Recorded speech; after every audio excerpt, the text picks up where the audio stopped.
கொடுக்கப்பட்டிருக்கிற வடிவங்களின் மதிப்பை நாம் கண்டுபிடிக்கணும்.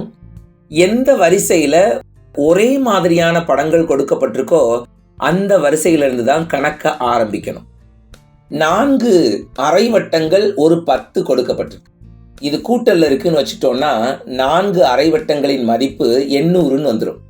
4 அரை வட்டங்களின் மதிப்பு 800ன்னு வந்துருச்சுன்னா நமக்கு ஒரு அரை வட்டத்தின் மதிப்பு 200.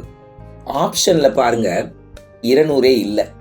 ஸோ எல்லா எண்களும் பெருக்கல்ல இருக்கு அப்படின்னு வச்சுட்டோம்னா அதில் ஒரு எண் 10, 10ஆல் வகுத்துட்டோம்னா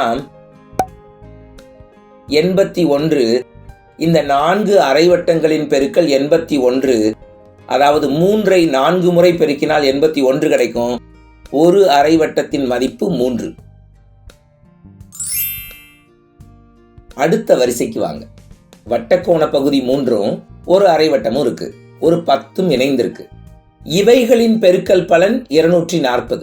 10ஆல் 240 வகுத்துட்டோம்னா 24.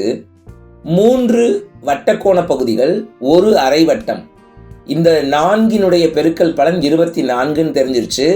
இதுல அரை வட்டத்தின் மதிப்பு 3 நமக்கு தெரியும். அப்ப 24 3ஆல் வகுத்துட்டா நமக்கு கிடைக்கிற விடை 8. 3 செக்டாஸோட பெருக்கல் 8. எந்த எண்ணை 3 முறை பெருக்கினா 8 கிடைக்கும்? 2. அப்ப ஒரு வட்டக்கோண பகுதியின் மதிப்பு 2.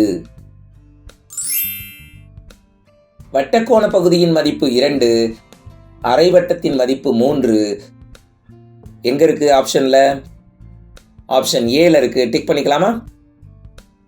புதிர் வடிவங்களுள் உள்ள மதிப்பு 2 மற்றும் 3 ஆகும்.